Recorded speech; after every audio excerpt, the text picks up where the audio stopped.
Hugues Aufray ne s'est pas lancé dans une carrière artistique pour l'appât du gain.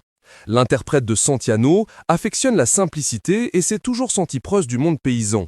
D'ailleurs, contrairement à ce que l'on pourrait penser, le chanteur de 95 ans ne roule pas sur l'or et, tout au long de sa carrière, il a été victime de nombreuses arnaques.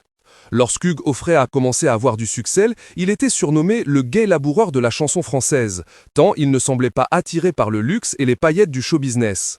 Au lieu d'une Ferrari comme Claude François, c'est sur un tracteur que Paris Match m'a pris en photo. Cela reflète mon côté France profonde, avait notamment expliqué au Dauphiné Libéré, celui qui possédait une ferme en Ardèche dans laquelle il fabriquait son propre fromage de chèvre. Et s'il est le fils d'un riche industriel et a grandi dans le 17e arrondissement de Paris, le chanteur n'a jamais été porté sur l'argent, à tel point qu'il ne se rendait pas compte qu'il se faisait arnaquer. Chaque fois que je faisais une bonne année, je confiais mes intérêts à un associé qui me reprenait tout.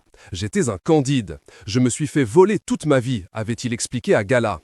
Selon son ami, le photographe Alain Marouani, Hugues n'a jamais eu beaucoup d'argent parce qu'il a été trahi par des gens malhonnêtes. J'ai fait confiance, je n'ai jamais vérifié les comptes de qui que ce soit. Et les gens qui m'ont trahi n'ont pas su gérer mes affaires, ils ont tout perdu. Mais c'était très bien comme ça, a ajouté le principal intéressé dans le documentaire Hugues Aufray, l'éternel jeune homme, qui sera diffusé sur France 3 le 28 février en deuxième partie de soirée.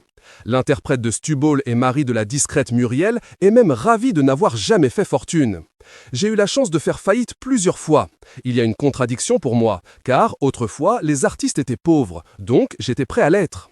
Et tout à coup, vous faites fortune, cela entraîne une espèce de schizophrénie invivable.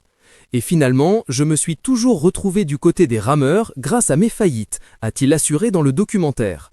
Si le chanteur a tout de même résidé dans une magnifique propriété à Marne-la-Coquette, près de celle de Johnny Hallyday, pendant des années, il devait payer beaucoup de charges et n'était donc pas à l'aise financièrement. Désormais, il réside dans une maison d'artistes de Marly-le-Roi, dans les Yvelines.